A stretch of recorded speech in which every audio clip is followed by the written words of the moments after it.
Sir thematic cartography खुद से कैसे पढ़े सर, अच्छे से सारा सिलेबस कैसे कंप्लीट करें? सी थीमेटिक कार्टोग्राफी में अगर आपको आता है तभी आप पढ़ सकते हो। सारी चीजें सेल्फ स्टडी नहीं की जा सकती। अगर आपको टेक्निक, मेथोडोलॉजी, फॉर्मूला आता है तभी आप सेल्फ स्टडी कर सकते हो। इससे बेहतर तरीका यही है सबसे कि आप बुक ओपन करो, खास करके 12वीं की बुक एक बार देख लो, जो भी उसमें मिलता हो।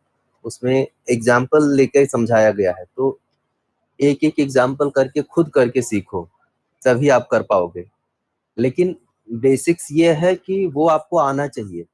टीचर ने जो बताया हुआ है उसको आप प्रैक्टिस करो। अगर नहीं आ रहा है तो सेल्फ स्टडी से मैथमेटिक्स जल्दी आता नहीं, यानी इस तरह की 12th की चीजें। प्रैक्टिकल बुक ना सर? प्रैक्टिकल्स में कुछ चीजें आपको उसमें मिल जाएंगी। Yes sir. और बाकी जो नहीं मिले वो टीचर्स आप बता देंगे। सर वही तो प्रॉब्लम है सर, टीचर्स बता देंगे आप।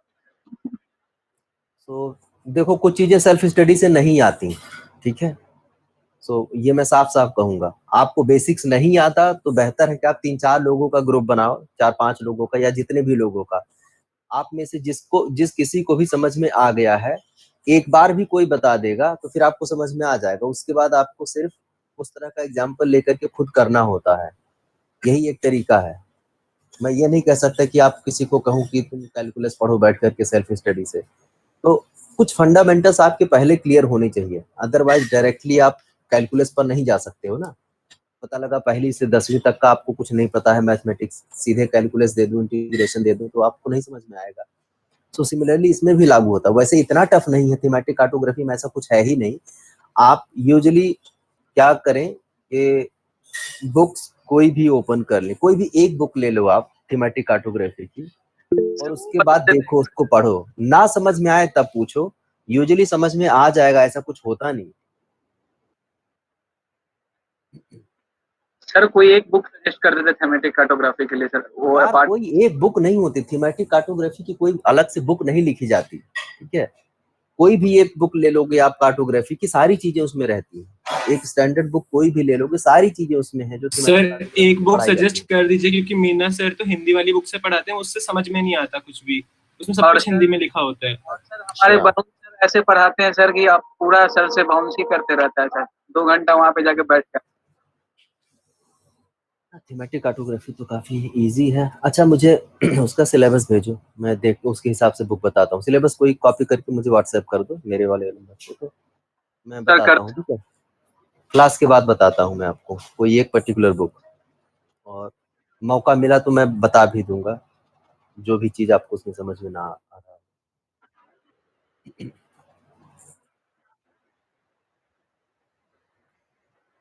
So today we'll discuss about the language, okay?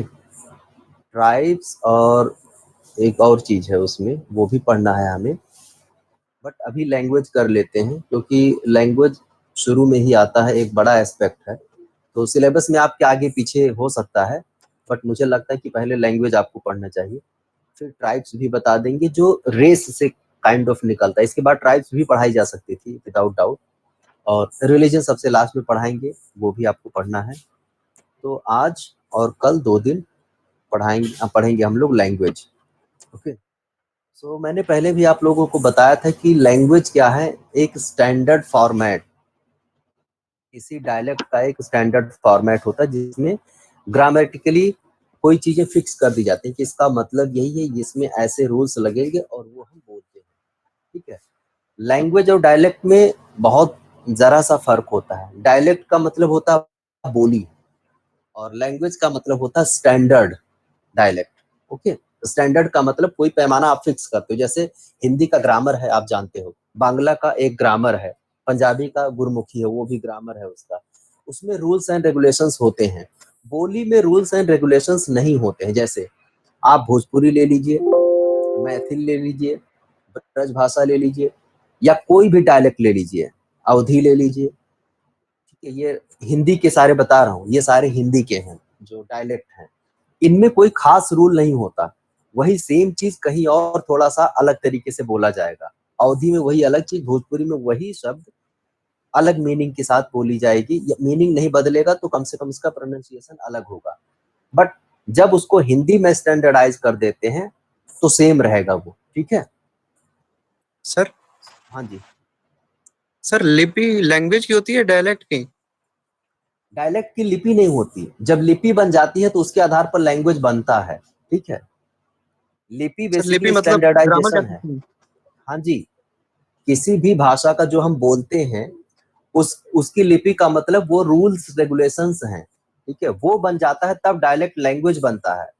पुराना डायलेक्ट ही होता, सबसे पहले लोग बोलना शुरू करते हैं वो डायलेक्ट होता है, लेकिन वो स्टैंडर्डाइज हो जाए तो बन जाती है वो एक भाषा। जैसे मुगल जब यहाँ आए थे उन्होंने पर्शियन लैंग्वेज चलाया था, वो लैंग्वेज था, बोली नहीं थी। दूसरे भी चलते थे, ऐसा नहीं कि दूसरे बोले नहीं जाते थे, लेकिन दूसरे बस बोले जाते थे। आज की डेट में भी ब्रज भी बोला जाता है, अवधी बोला जाता है, मैथिली बोली जाती है, भोजपुरी बोला जाता है, खड़ी बोली बोली जाती है। अब हिंदी के 12 जो डायलेक्ट हैं, बोलियां हैं, उनमें से खड़ी बोली को थोड़ा ज्यादा स्टैंडर्डाइज करके इन सबको शामिल करके एक लैंग्वेज बना दिया गया, हिंदी। ओके, सो वो हिंदी आज की डेट में इंडिया में सबसे ज्यादा बोली जाती है। सो लैंग्वेज का मतलब यह है कि अब जियोग्राफर्स को इंटरेस्ट क्यों होना चाहिए, why a geographer should be interested in studying language. तो उसके 3-4 बड़े कारण हैं, अगर मैं बताना चाहूँ आपको। तो पहला कारण यह है कि लैंग्वेज एक बहुत बड़ा फैक्टर है कोई कल्चर डिफाइन करने में। किसी भी कल्चर को डिफाइन करने में लैंग्वेज ही सबसे इंपॉर्टेंट चीज होती है।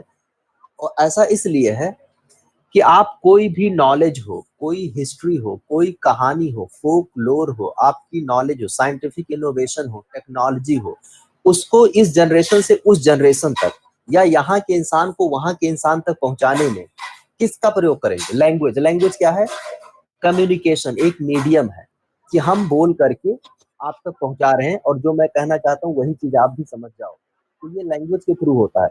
तो आप एक कैसे फील करेंगे, किसी के साथ अपनापन कैसे फील करेंगे। जैसे आपके सामने मैं जापानीज लाके खड़ा कर दूं और आप बात ही ना कर पाए जापानीज में उससे, तो उससे आपकी एफिनिटी नहीं जुड़ेगी। जैसे आप अमेरिका चले जाए और एक जापानीज भी अमेरिका चला जाए और दूसरा इंसान इंडिया या पाकिस्तान या बांग्लादेश से कोई चला जाए अमेरिका, आप बांग्लादेशी या पाकिस्तानी से मिलोगे तुरंत बात कर लोगे क्योंकि वो हिंदी समझता है, लेकिन जापानीज हिंदी नहीं समझेगा। तो आप उसके साथ दो साल भी रहेंगे तो भी जापानीज वाले से उतनी एफिनिटी, उतनी नजदीकी नहीं हो पाएगी, या वो जो कहना चाहता है, समझाना चाहता है, वो आप समझ नहीं पाओगे। तो आप शेयर नहीं कर पाओगे, ना नॉलेज, ना इंफॉर्मेशन, ना विजडम, ना टेक्नोलॉजी, ना इनोवेशन, ना कोई भी तरह का फोकलोर, आर्टिफैक्ट्स, कल्चर, सिविलाइजेशन, कुछ नहीं शेयर कर पाओगे। सो लैंग्वेज नेसेसरी होता है, किसी भी कल्चर का सबसे प्रोमिनेंट फीचर होता है लैंग्वेज। इसलिए जियोग्राफर्स को लैंग्वेज से लेना देना होना चाहिए। इसके अलावा जब हम कल्चरल रीजनलाइजेशन करते हैं, जिसके पहले जब हमने कल्चर पढ़ा था, कल्चरल रीजनलाइजेशन के लिए लैंग्वेज एक बहुत बड़ा फैक्टर है। There are many other factors also, but language is one of those. Geographers को इसलिए भी लैंग्वेज से वास्ता होना चाहिए, राब्ता होना चाहिए, क्योंकि लैंग्वेज के आधार पर इंडिया में स्टेट का वर्गीकरण भी किया गया, स्टेट रीऑर्गेनाइजेशन। आज की डेट में कर्नाटका क्यों अलग है, कन्नड़ भाषा के तहत। तमिलनाडु क्यों है, तमिल के लिए। मलयालम केरला क्यों अलग है, मलयालम बोला जाता है। आंध्रा में तेलुगु बोला जाता है। महाराष्ट्र और गुजरात अलग हुए मराठी और गुजराती के कारण, ठीक है। महाराष्ट्र और कर्नाटक भी जुड़े हुए थे, दोनों अलग क्यों हुए, कन्नड़ और मराठा में फर्क होने के कारण। ऐसे ही हरियाणा और पंजाब, हरियाणवी और पंजाबी अलग हुए, ठीक है। राजस्थानी अलग इसलिए क्योंकि राजस्थानी वहां पर अलग एक भाषा बोली जाती है। ज्यादातर स्टेट्स के जो रीऑर्गेनाइजेशन इंडिया में हुए या पूरी दुनिया में जो कंट्रीज बनी है, लैंग्वेज के आधार पर बनी है, क्योंकि लैंग्वेज ही आपको कल्चरली डिफरेंट करता है। And when you are culturally different, you develop a different kind of nationhood, ठीक है। यानी आपके अंदर जो नेशन का कॉन्सेप्ट है वो कई बार लैंग्वेज से ही डिफाइन होता है। एग्जाम्पल के तौर पर बताऊं, जो फॉर्मर यूएसएसआर था, रशिया जिसे आज की डेट में कहते हैं, उसमें से 15 सीआईएस कंट्रीज अलग हो गए जो पहले उसमें शामिल थे। रशिया में एक समय रशिया पीक पर था, तो 15 सीआईएस कंट्रीज आज अलग हो गए हैं, जिसमें लाटविया, लिथुआनिया, एस्टोनिया। ये किस आधार पर अलग हुए? Language was the main thing, क्योंकि एक लैंग्वेज एक तरह का कल्चर डेवलप करता है। सो हालांकि ये हर बार सही नहीं होता, but most of the time religion is the most important factor of developing a culture. उसके बाद मैंने बताया था कि रिलीजन भी बहुत बड़ा फैक्टर होता है, बट लैंग्वेज के बारे में बात करें तो लैंग्वेज से रिलेटेड हम बात करें। इसके अलावा एक दो फैक्टर्स और हैं। लैंग्वेज सोशलाइजेशन का बहुत बड़ा फैक्टर है। जब हम सोशल जियोग्राफी की बात करते हैं तो सोशलाइजेशन एक बहुत बड़ा फैक्टर माना जाता है, और लैंग्वेज सोशलाइजेशन का सबसे बड़ा फैक्टर है। किसी भी कंट्री में जाएं, कहीं भी जाएं, अपने गांव से 20 कोस दूर चले जाएं, जहां पर दूसरी बोली दूसरे तरह की बोली जाती है, इट इज द लैंग्वेज जिससे आप सोशलाइज करते हो, उनको बदलते हो, उनके थ्रू खुद को भी बदलते हो। एसिमिलेशन होता है, अडॉप्शन होता है, या फिर आप चेंज लाते हो। इट्स द लैंग्वेज, और इन सारे प्रोसेस को एक ह्यूमन जियोग्राफर पढ़ता ही पढ़ता है। एक और चीज अगर बात करें, ट्रांसमिशन ऑफ आइडियाज, ये लैंग्वेज के थ्रू ही होता है।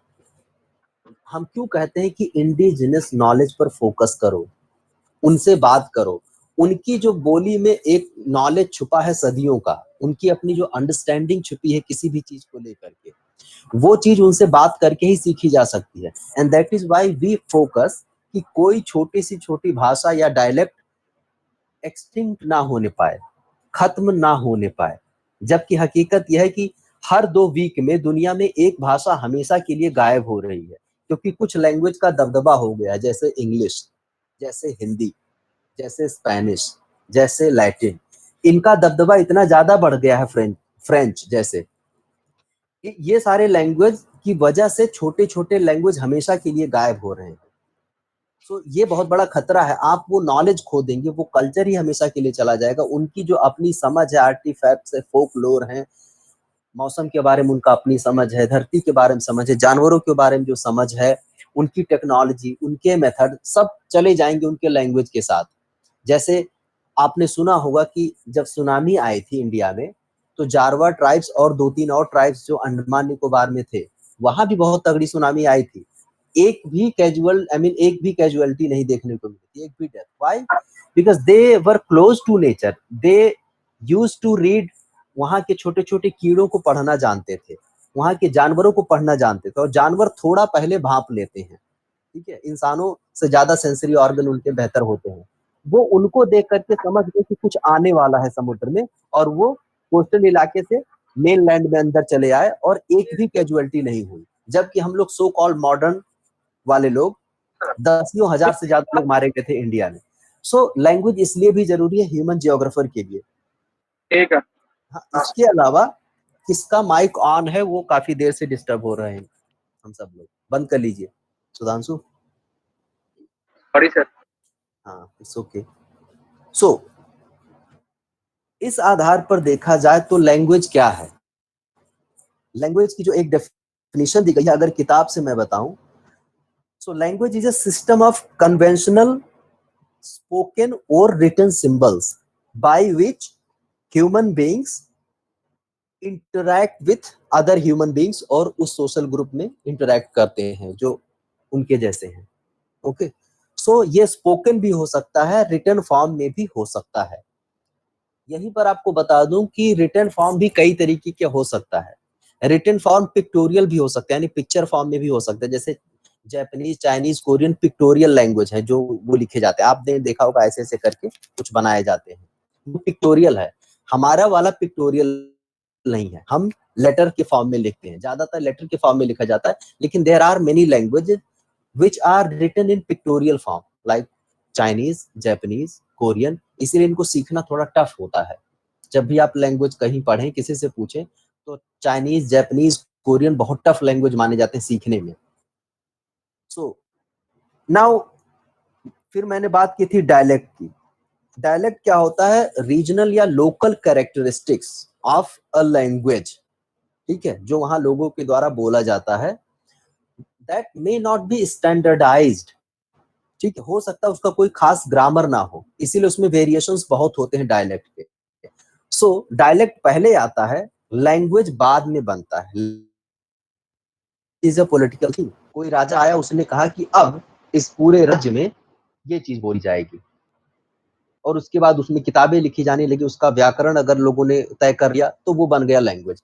अदरवाइज बोलियां तो बहुत सारी है। तो ऐसे इंडिया में 350 से ज्यादा बोलियां हैं, आई मीन लैंग्वेज हैं, और बोलियों आई मीन लैंग्वेज उससे कम है, 350 से ज्यादा बोलियां हैं, लैंग्वेज थोड़े कम है, और उसमें से बहुत सारे एक्सटिंक्ट हो रहे हैं, हमेशा के लिए गायब हो रहे हैं। कुछ के स्पीकर्स तो 8-10 हजार ही बचे हैं, जैसे जारवा ट्राइब्स की संख्या ही कम है, तो उनकी जो अपनी डायलेक्ट है, बहुत कम लोग बचे हैं बोलने वाले। Now we have to study it at world level. India के लेवल पर भी आप पढ़ेंगे जब ज्योग्राफी ऑफ इंडिया पढ़ेंगे किसी और सेमेस्टर में। अभी हम वर्ल्ड लेवल पर बात करते हैं। अब ये बात डेफिनिट है कि लैंग्वेज बहुत सारे नहीं थे शुरुआत में, क्योंकि इंसान जहां से माइग्रेट करके जाएगा वो अपनी लैंग्वेज भाषा ले करके वहां से जाएगा, और जहां जहां जाएगा उसमें थोड़े थोड़े वेरिएशन आ करके अलग अलग बन जाएंगे। इसीलिए लैंग्वेज में फैमिली कही जाती है। इतने सारे लैंग्वेज की एक फैमिली है, इतने सारे लैंग्वेज की एक फैमिली है, इसकी ओरिजिन यहाँ से, इसकी ओरिजिन यहाँ से, इसकी ओरिजिन यहाँ से।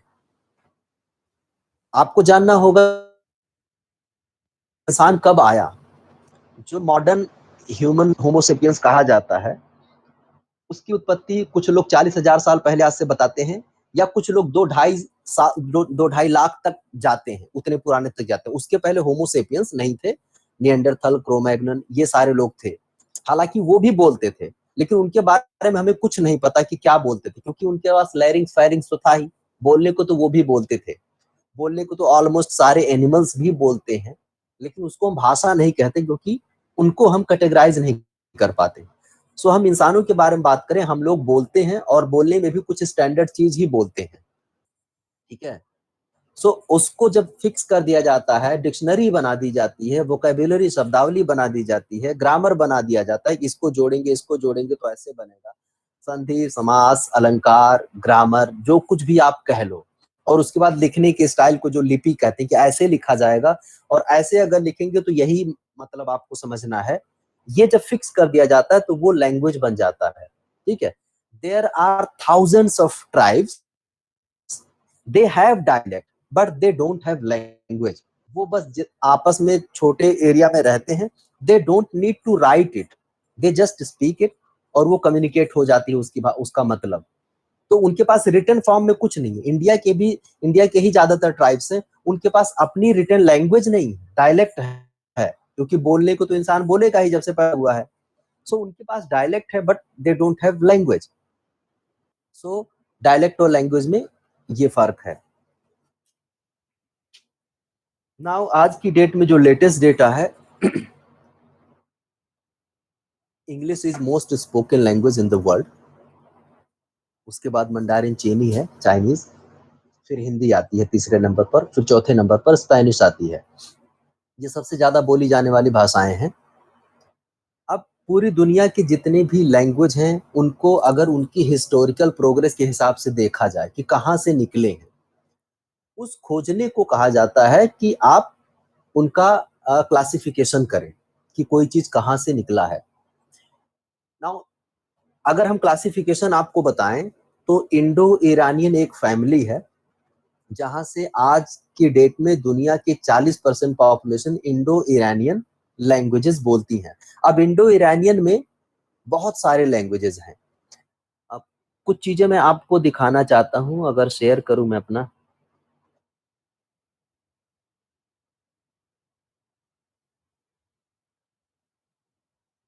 तीन चार साल पहले तक मंडारिन चीनी was the most spoken language by number, जो कि अब बदल चुका है। इंग्लिश फिर से ऊपर आ चुका है।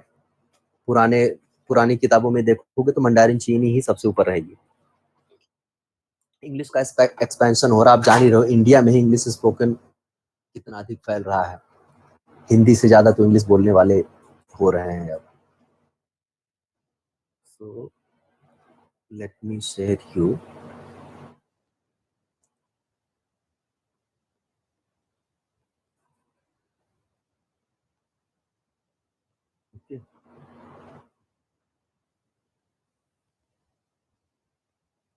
ये स्क्रीन आपको विजिबल है? Yes sir. आज की डेट में most spoken languages of the world 2019 का डेटा है, लेटेस्ट है। इसमें इंग्लिश जो इंडो यूरोपियन फैमिली की भाषा है, और जर्मैनिक ब्रांच में ये इंग्लिश आता है, जिसमें सबसे ज्यादा बोलने वाले स्पीकर्स हैं इतने million, that means 113 crore people, 113.2 crore people speak English. दूसरे नंबर पर मंडारिन चाइनीज, ये सिनो टिबेटन फैमिली का एक लैंग्वेज है जो सिनेटिक ब्रांच में इंक्लूड किया जाता है, जिसको बोलने वालों की संख्या इतना है।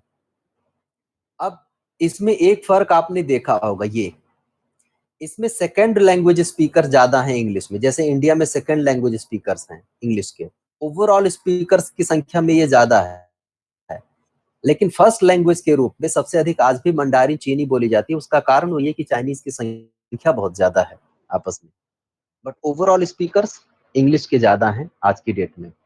तीसरे नंबर पर इंग्लिश है जो इंडो यूरोपियन फैमिली का है और इंडो आर्यन ब्रांच का माना जाता है, और यहाँ पर आप देखेंगे तो ऑलमोस्ट इन दोनों का आधा है सीधे, क्योंकि चाइना में ऑलमोस्ट 93-4% पीपल चाइनीज ही बोलते हैं, जबकि इंडिया में 40 या 40% लोग ही, लगभग 40 से 45% लोग ही बोलते हैं हिंदी, इसलिए हिंदी थोड़ी कम है। उसके बाद स्पेनिश जो इंडो यूरोपियन फैमिली का ही है, रोमांस या लैटिन भाषा इसे कहा जाता है, रोमांस या ऑब्लिक लैटिन भी लिख सकते हैं, और इतने लोग हैं। ऐसे ही फ्रेंच भी लैटिन भाषा का एक लैटिन फैमिली का एक वो है, और एफ्रो एशियाटिक, और बांग्ला काफी बड़ा नाम है, जो बांग्ला क्योंकि बांग्लादेश में भी बोला जाता है पूरा, और अपने पश्चिम बंगाल में भी बोला जाता है। तो ये अगर देखा जाए 3rd 4th 5th 6th 7th सबसे ज्यादा बोली जाने वाली भाषा बांग्ला है हमारी, ठीक है, और रशियन, पोर्चुगीज ये सब हैं। This was just to show कि आज की डेट में सबसे ज्यादा बोली जाने वाली भाषाएं बाई नंबर कौन से हैं। नाउ कुछ चीजें आपको शो करनी है कि लैंग्वेज का अगर क्लासिफिकेशन किया जाए तो कैसे, ये चीज आपको दिख रही होगी, इसको थोड़ा सा मैं बड़ा करता हूं।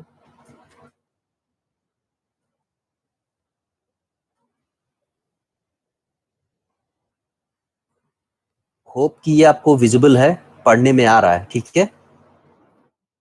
ओके, ये याद करना आपको टफ है, 2 पेजेस में है, शायद आप याद ना कर पाओ, तो उसका भी तरीका मैं बाद में बता दूंगा, पहले समझने की कोशिश करो। सो एक कैटेगरी होती है लिंग्विस्टिक फैमिली। लिंग्विस्टिक फैमिली में जैसे पहला है इंडो यूरोपियन। अब इंडो यूरोपियन में थोड़ी सी बेसिक इंफॉर्मेशन है, अगर कुछ ना रट पाओ तो एटलीस्ट इंडो यूरोपियन पहले जान लो।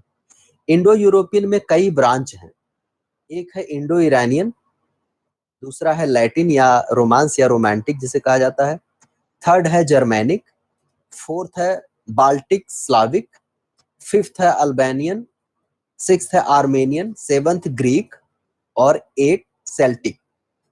ये किसका है? सबसे पहला अगर फैमिली देखा जाए इंडो यूरोपियन के लिंग्विस्टिक ब्रांचेस हैं। अब इसमें लैंग्वेज कौन कौन से हैं?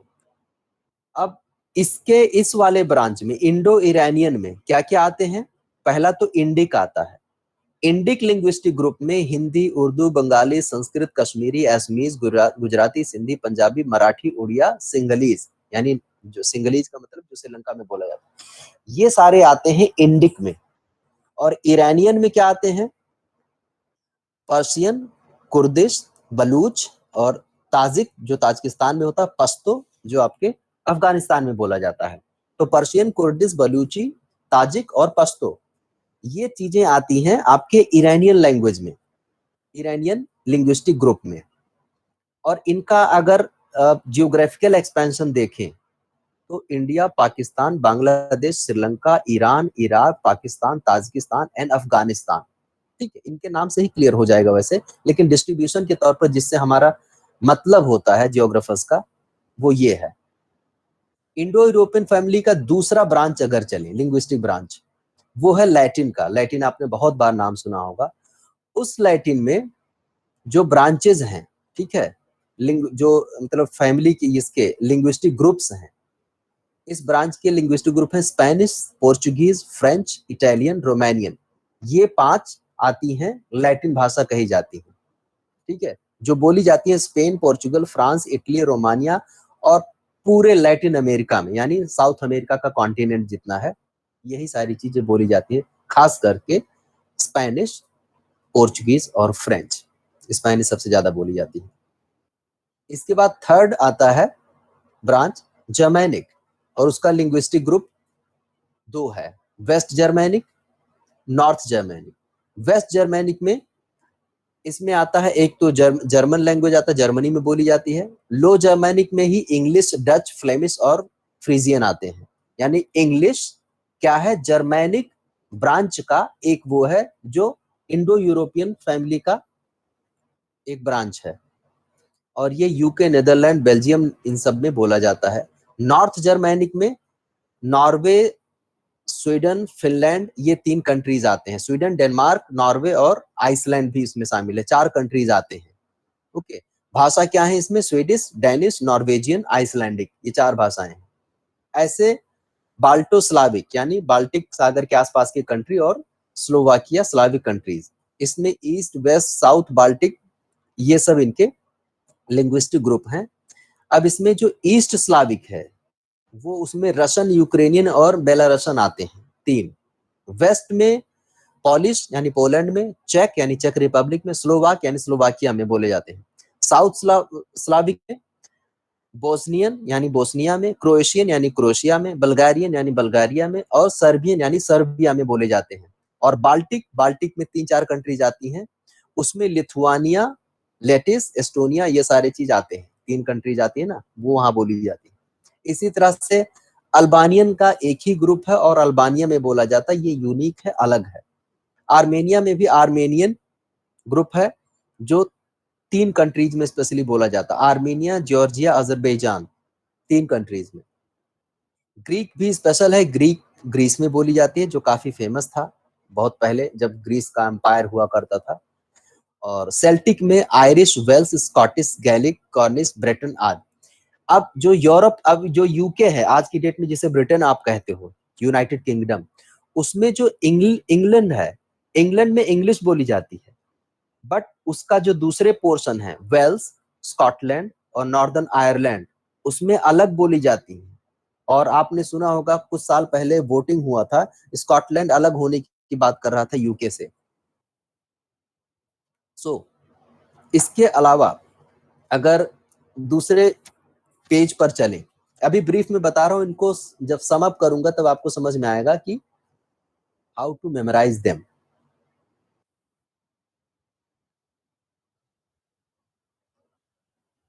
अब पहला था इंडो यूरोपियन, दूसरा लिंग्विस्टिक फैमिली है सिनो टिबेटन। सिनो टिबेटन में उसमें 40% लोग दुनिया के बोलते थे, 26% लोग इस पॉपुलेशन को बोलते हैं। वो इसलिए क्योंकि इसी में चाइना आ जाता तो चाइना अकेले कवर कर लेता 20-22% पॉपुलेशन और बाकी आ जाता। इसमें लिंग्विस्टिक जो ब्रांचेस हैं, ठीक है, एक तो सेनेटिक है, एक एस्ट्रोथाई है और तिब्बतो बर्मीज है। सो इस सेनेटिक ब्रांच में ही आता है चाइनीज और कैंटोनीज। चाइना में 3-4 भाषाएं बोली जाती है, मंडारिन जो 92% लोग बोलते हैं, कैंटोनीज, वू, जियांग, हक्का, मिन, गन, ये सब चाइनीज ही हैं, चाइना में ही बोले जाते हैं, लेकिन 6-7% में ये सारे शामिल हो जाते हैं और मंडारिन अकेले 92% लोग बोलते हैं चाइना में। तो चाइना और ताइवान में सेनेटिक ब्रांच के लोग बोले जाते हैं और ये सब भाषाएं हैं। एस्ट्रोथाई, इसमें थाई लैंग्वेज मेन है, जो थाईलैंड, लाओस और वियतनाम, थाईलैंड, लाओस, वियतनाम, ये जो ट्रायंगल बनाते हैं वहां पर साउथ ईस्ट एशिया में, वहां बोला जाता है। और तिब्बतो बर्मीज में जाहिर सी बात है तिब्बत और बर्मा, यानी तिब्बत, म्यांमार और नॉर्थ ईस्ट इंडिया में भी तिब्बतो बर्मीज बोली जाती है। यानी सिनो टिबेटन लैंग्वेज जो लिंग्विस्टिक फैमिली है वो इंडिया के नॉर्थ ईस्ट हिस्से में बोली जाती हैं। ओके, सो इनका जो एफिलिएशन है वो इंडिया से ज्यादा सिनो टिबेटन उससे लिया गया है। सिक्किम वाले भी ज्यादातर जो आए हैं वो आपके तिब्बत से होकर के आए हैं। ओके, और कुछ लोग इधर अरुणाचल में यूनान प्रांत जो चाइना के वहां से आए हैं, उनकी फैमिली भी, लिंग्विस्टिक फैमिली भी वहां की है। क्योंकि काफी समय से इंडिया में है तो यहाँ का भी कल्चर यूनिक कल्चर डेवलप हो चुका है। भाषा के तौर पर देखें तो बर्मीज जो म्यांमार में बोला जाता है, तिब्बतन जो तिब्बत में बोली जाती है, शेरपा आपका सिक्किम और नेपाल दोनों में बोला जाता है, लेप्चा भी आपका सिक्किम नेपाल दोनों में बोला जाता है, और अरैकनीज, ठीक है, ये म्यांमार में बोला जाता है। सो ये चीजें आप देखेंगे तो इन कंट्रीज में इनका एक्सपेंशन है। Other east and south east Asian language family, इसके अलावा साउथ ईस्ट एशिया और एशियन कंट्रीज में कुछ और हैं, खास करके Japanese, Korean, Austro Asiatic. Japanese का आपको पता है जापान, कोरियन का पता है साउथ कोरिया, और ऑस्ट्रो एशियाटिक में भी वियतनाम जो वियतनामीज और जो वियतनाम में बोला जाता है, तो इनका इसी नाम से क्लियर है। चौथी जो फैमिली लिंग्विस्टिक फैमिली है एफ्रो एशियाटिक फैमिली, एफ्रो मतलब अफ्रीका, एशियाटिक मतलब एशिया, इसे सेमिटो हेमेटिक फैमिली भी कहा जाता है। अब ये चीज सेमेटिक, बेबीलोनियन और हेब्रू, बेबीलोनियन जो सभ्यता थी और हिब्रू जो आज इजराइल में है, सो इजराइल, इजिप्ट, मोरक्को में ये बोली जाती है सेमेटिक। इजिप्शियन अरेबिक भाषा में लिखी जाती है, बोली जाती है, जो अरेबिया में बोली जाती है, अरेबियन पेनिनसुला में। और ये कुशिटिक इजिप्शियन में ही, यानी वहीं पर इजिप्ट में ही बोली जाती है वो, बट उसके दूसरे हिस्से में। और चैडिक सोमाली और नाइजीरियन लैंग्वेज, जिसे हौसा की कैटेगरी में रखा जाता है, हौसा एक लैंग्वेज का पूरा वो है, ग्रुप है, उसमें ये बोली जाती है। अब अफ्रीकन फैमिली, अब ये ऊपर वाला जो एफ्रो एशियाटिक था, ये नॉर्थ अफ्रीका था, जहां पर अरब या इस्लाम का अपना वो क्या बोलते हैं कल्चर डेवलप हुआ था। आप याद करो जब हमने रेस पढ़ाई थी। बाकी जो अफ्रीका बचा वो अलग है। African family more than 1000 languages हैं, आज भी और भी मिल रहे हैं हर साल। इसमें आप देखिए, एक तो नाइजर कॉन्गो, नाइजर और कॉन्गो कहां पर है, ये वेस्ट अफ्रीका के तरफ हैं। इसमें ये वेस्ट अफ्रीका में पाए जाते हैं, और ये यारूबा, इग्लो, शोना, स्वाहिली, ये लैंग्वेज बोली जाती हैं। और नाइलो सहार, नाइलो मतलब नील वैली का उत्तरी भाग, और सहारा, इसमें ये 4 लैंग्वेज खास हैं, सहारन लैंग्वेज कहा जाता है इन्हें।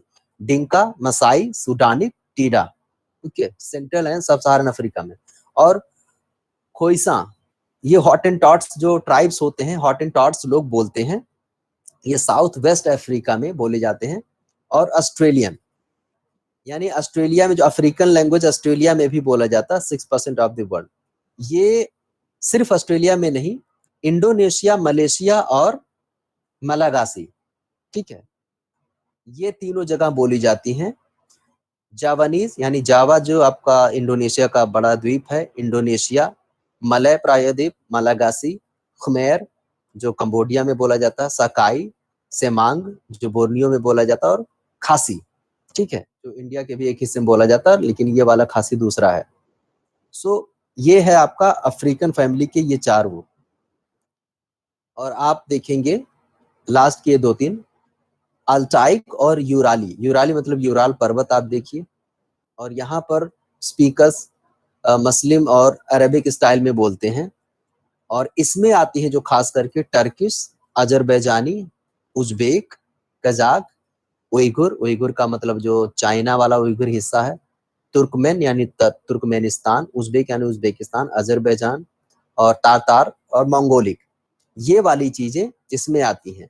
ये भी अरब कल्चर का हिस्सा है, यानी इस्लामिक कल्चर का हिस्सा है, और ये अरब से काफी, अरेबियन लिपि से काफी प्रभावित है, और ये खास करके टर्की, मंगोलिया, चाइना के ईस्ट वाले हिस्से में बोली जाती है। और यूराली मतलब यूराल पर्वत के आसपास जो फिनिश, मगियार और लैपिस, यानी एस्टोनिया, फिनलैंड और हंगरी में 3 कंट्री में बोली जाती है। ये आ गया द्रविडियन पॉलिनेशियन। द्रविडियन में शामिल हैं तेलुगु, तमिल, मलयालम, कन्नड़ा और टोडा। टोडा ट्राइबल लैंग्वेज है, लेकिन ये चारों आपके इनके पास अलग अलग अपनी लिपि भी डेवलप हो गई है। तो ये द्रविडियन लैंग्वेज है।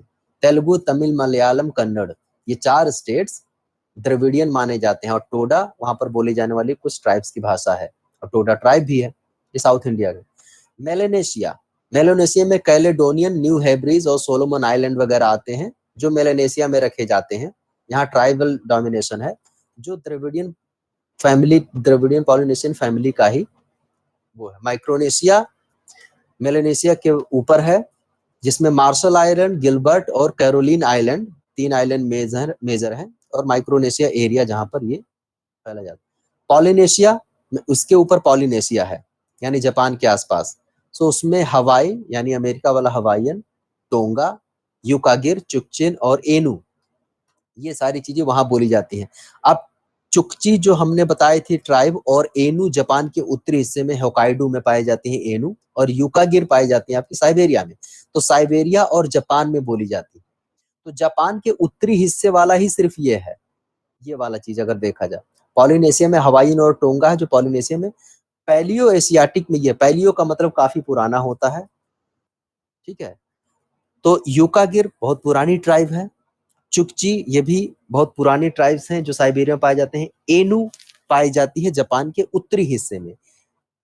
अगर आप देखेंगे कि जापानीज की जो मेजर लैंग्वेज आज की डेट में है, वो तो यहाँ आपको मिलेगी, ठीक है, other east south east Asian language family में। बट जापानीज के उत्तरी जो जापान का वो आपका आइलैंड है, जिसे होकाइडो कहते हैं, बीच वाले को होन्सू कहते हैं, नीचे को क्यूशू और शिकोकू कहते हैं, उन चारों में से उत्तरी वाले में जहां पर एनू ट्राइब्स रहते हैं, ठीक है, और वो एनू मंगोलॉइड नहीं है। सबसे बड़ी बात ये ध्यान रखिएगा, जापान के सारे में मंगोलॉइड है, बट उत्तरी हिस्से में जो एनू है वो मंगोलॉइड उस हिसाब से मंगोलॉइड नहीं है जिस हिसाब से हम लोग डिफाइन करते हैं। नाउ अब इस क्लासिफिकेशन को आप याद कैसे करोगे? इस क्लासिफिकेशन को याद करने का तरीका यह है कि सबसे पहले ये जो फैमिलीज हैं इनको रट लीजिए, ठीक है, आप बना लीजिए। एच तक है, A B C D E F G H, okay. उसके बाद आपको बनाना है सिनेटिक लिंग्विस्टिक ब्रांच। आप अगर छोड़ना चाहें तो छोड़ सकते हैं। लिंग्विस्टिक ग्रुप आप ले सकते हैं, क्योंकि उसमें सीधे लैंग्वेज लिखा जाता है, वो आपको समझ में आएगा। जापानीज, कोरियन, वियतनामीज, बर्मीज, ये हो सकता है उतना समझ में ना आए, ये छोड़ के ये कर सकते हैं। और 2-3 बार अगर लिख के प्रैक्टिस करेंगे तो रफली याद हो जाएगा आपको। और ये तो आपका जियोग्राफिकल डिस्ट्रीब्यूशन है, ये जल्दी याद होता है और इसी से मिलता जुलता है, ओके। अब इसमें कुछ चीजें आपको थोड़ी डिटेल में पढ़ाने की कोशिश की जानी चाहिए। जैसे अगर हम इंडो यूरोपियन, जो सबसे बड़ी फैमिली मानी जाती है, ठीक है, लैंग्वेज में, जो ए सबसे ऊपर रखा गया था इसको, इसके सब ब्रांचेस आप देखो, कितने सब ब्रांचेस हैं इसके। इसमें इंडियन अलग है, ईरानियन अलग है, Armenian, Germanic, Italic, Hellenic, Albanian, Balto Slavic और सेल्टिक। सबका एक्सप्लेनेशन मत दीजिए आप, इंडियन का आप दे ही सकते हैं तो उसको दे दीजिए। उसके बाद जर्मैनिक एक बहुत बड़ी फैमिली मानी जाती है, जिसमें जो मॉडर्न इंग्लिश है उससे इसी में आती है। तो ये बहुत बड़ी फैमिली है, जो यहाँ से शुरू होकर के पूरा उसी में आ जाता है, तो इसका डिस्क्रिप्शन दे सकते हैं। इटैलिक में दे सकते हैं आप, क्योंकि इटैलिक लैंग्वेज भी काफी बड़ी है, इसको आप दे सकते हैं। तो 3 का एक्सप्लेनेशन आप डिटेल में दे सकते हैं। नाउ अब आपके मन में सवाल आ रहा होगा कि ये कैसे पता चले सर कि ये कैसे डिफाइन किया गया कि ये एक ही फैमिली के हैं? एक ही फैमिली के पता लगाए जाते हैं कि आपके पास जो कॉमन वर्ड्स होते हैं, जैसे तमाम भाषाएं उनके कॉमन वर्ड्स हैं, जिनके कॉमन वर्ड्स हैं पुराने, तो उससे पता चलता है कि ये कहीं एक जगह से निकले हैं, ये आपस में पहले मिले हुए थे, अदरवाइज कॉमन वर्ड्स पाए नहीं जाते। जैसे पहली बार एक आज के करीब 250-300 साल पहले, 300 साल पहले विलियम जोन्स हुआ करते थे 18th सेंचुरी में। उन्होंने देखा कि जो इंडिया का संस्कृत है वो लैटिन और ग्रीक में पाए जाने वाले तमाम शब्दों से मिलते जुलते हैं। 300-400 वर्ड्स ऐसे मिलते जुलते हैं संस्कृत के, जो लैटिन और ग्रीक वर्ड से मिलते जुलते हैं। तो उनका मानना था कि ये कहीं ना कहीं शुरुआत में एक जगह से निकले हैं, इसीलिए उन्होंने कहा कि ये इंडो यूरोपियन आप लिख सकते हो, वो एक जगह से निकले हैं। अब जो माना जाता है कि ये कहाँ से निकले हैं, उसके लिए एक शायद इसमें मैंने कॉपी किया था, नहीं, ये नहीं था। आपको वैसे ही बता देता हूं। जैसे एक इंपॉर्टेंट बात बताऊं, अगर जो इंडो यूरोपियन फैमिली है वो कहां से निकली, उसके बारे में क्या कहा जाता है, क्या सोचा जाता है।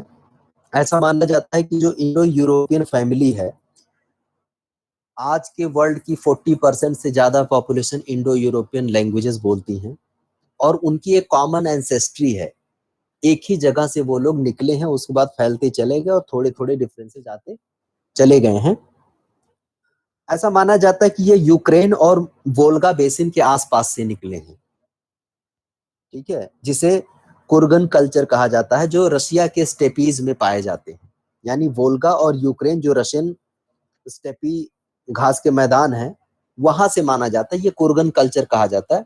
ऐसा माना जाता है कुर्गन कल्चर के लोग जो बहुत पुराने थे, आदिवासी, उनकी ये भाषा थी।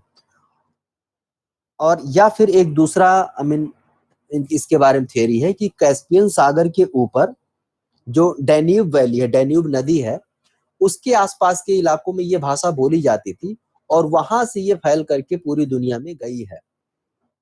और ऐसा इसलिए कहा जाता है क्योंकि इनकी जो भाषा है, इसमें कहीं भी ऐसा कोई वर्ड नहीं आता जहां पर सी का मेंशन, यानी ओशन का। स्नो का मेंशन है, यानी वो ठंडे प्रदेशों में रहते थे, लेकिन सी का कोई भी वर्ड ही नहीं है, यानी ओशन को कहने वाला कोई वर्ड ही नहीं है शुरुआत में। दैट मीन्स वो ऐसे इनलैंड यानी लैंड पर रहते थे जिन्होंने समुद्र नहीं देखा था, ओशन नहीं देखा था, सी नहीं देखी थी। दैट मीन्स वो ऐसी जगह पर नहीं हो सकते थे जो कोस्टल इलाका हो। इसलिए माना जाता है कि ये अंदर कॉन्टिनेंट में कहीं थे, जो सिर्फ और सिर्फ लैंड वाले पोर्शन में थे। सो इस तरह से कुछ लॉजिक्स देखे जाते हैं कि किस लैंग्वेज में कौन कौन से शब्द हैं, और उन शब्दों के हिसाब से देखा जाता है कि इनकी ओरिजिन क्या हो सकती है। जैसे कोई भी लैंग्वेज ले लो, सबसे पुराने उसके ज्ञात ग्रंथ में कौन कौन सी चीजें लिखी गई हैं स्पेशली, उसके आधार पर उसके एक्सपेंशन का पता चलता है या उसके कल्चरल हर्थ का पता चलता है, कहाँ से इमर्ज हुआ। सो इस आधार पर तय किया गया कि इंडो यूरोपियन या तो आज के यूक्रेनियन वोल्गा बेसिन के आसपास था या फिर डैन्यूब वैली के आसपास निकला था, जो आसपास ही एरिया है, और यहां से फैल करके पूरी दुनिया में गए। नाउ फैमिलीज तो आप पढ़ लेंगे और उनकी संख्या भी आप बता देंगे। जैसे मैंने आपको दिखाया था इसमें, जब ये भाषा आपको सिखाई थी। सो इसमें थोड़ा डिटेल में लिखा गया है। Indo European largest and most wide spread linguistic family है। 48% of world population, almost 50% population world की इसी लिंग्विस्टिक फैमिली की भाषाएं बोलती हैं। Derived from a single origin dialect, proto language कहा जाता है। यानी प्रोटो लैंग्वेज किसे कहा जाता है, जहां से बहुत सारी भाषाएं निकलती हो। ये स्पेशली कुर्गन्स द्वारा बोला जाता है, कुर्गन कल्चर जो भी मैंने मेंशन किया। और ये इनका होमलैंड क्या था, steppe region of north of Caspian sea के आसपास। ये बेसिक इंफॉर्मेशन है।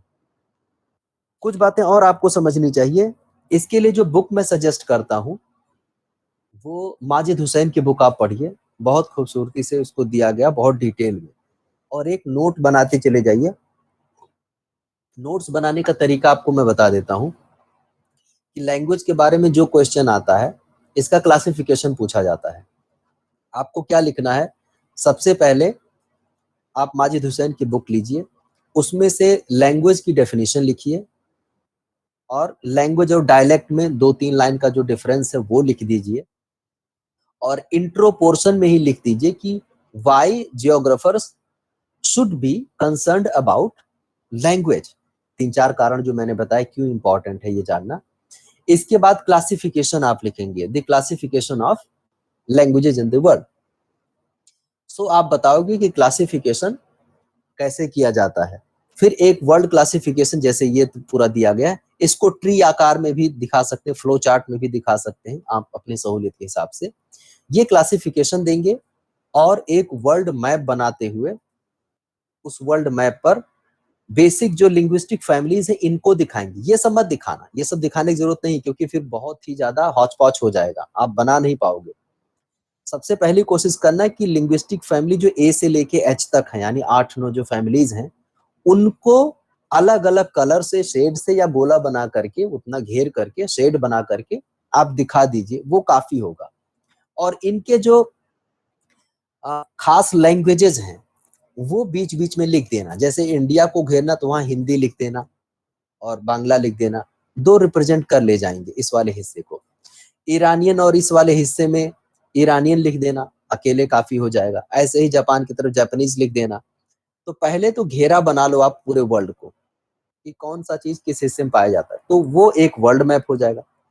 फिर आप ब्रीफ में हर एक फैमिली का छोटा छोटा एक्सप्लेनेशन लिखेंगे, एक एक पैराग्राफ समझ लीजिए आप। जैसे आपने शुरू किया इंडो यूरोपियन, उसमें आपको क्या लिखना रहेगा, ये लिखे कि ये सबसे वाइड स्प्रेड है, 48% पॉपुलेशन आज के वर्ल्ड की बोलती है, कुर्गन कल्चर से ओरिजिनेट हुआ जो रशियन स्टेपीज रीजन में पड़ता है और नॉर्थ कैस्पियन सी के ऊपर पड़ता है।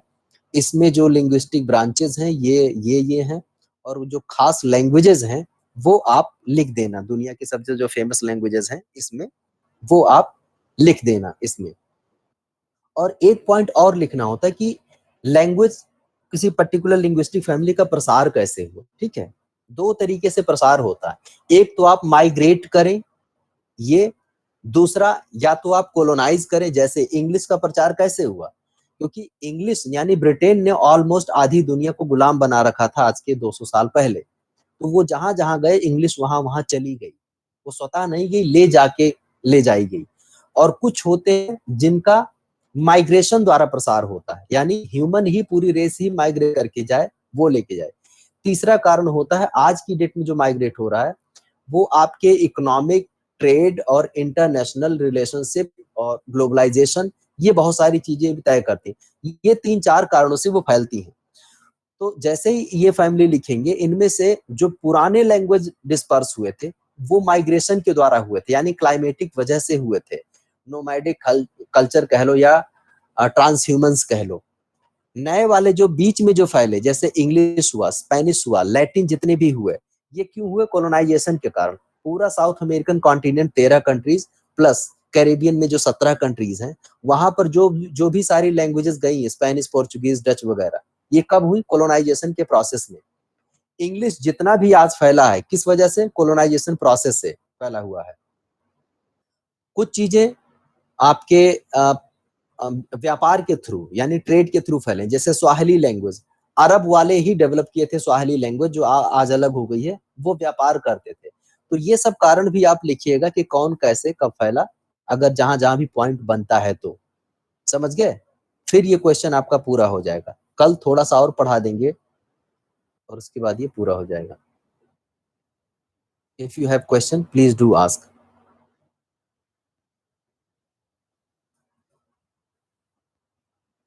समझ में आया क्लास?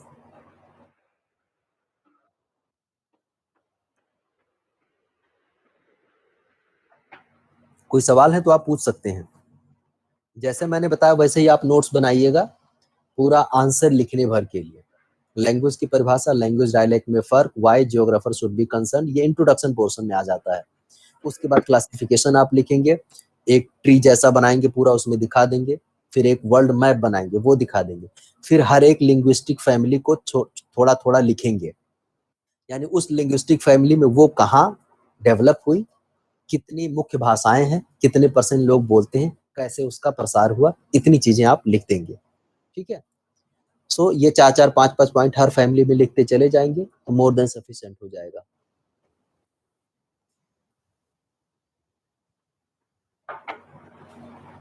कोई क्वेश्चन है तो आप पूछ लीजिए। सर मैंने सिलेबस शेयर कर दिया था, एक बार देख लीजिए। ठीक है, मैं देख लूंगा और मैं बता दूंगा ग्रुप में। Yes. Hello, good afternoon sir. हाँ, गुड आफ्टरनून अनुराग, बोलो। सर वो एक डाउट था सर, जैसे व्हाइट पेज पर लिखना कंपलसरी है सर, या फिर कि लाइन पेज पर भी लिख सकते हैं हम लोग जो प्रोजेक्ट लाइन बना पर रहे भी हैं? लिख सकते हो, लाइन पर भी लिख सकते हो, कोई कंपल्सन नहीं है। व्हाइट पेज पर भी लिख सकते हो, लाइन पर भी लिख सकते हो। व्हाइट पर भी लिख सकते हैं सर? हाँ जी, लिख सकते हैं। Okay, thank you sir.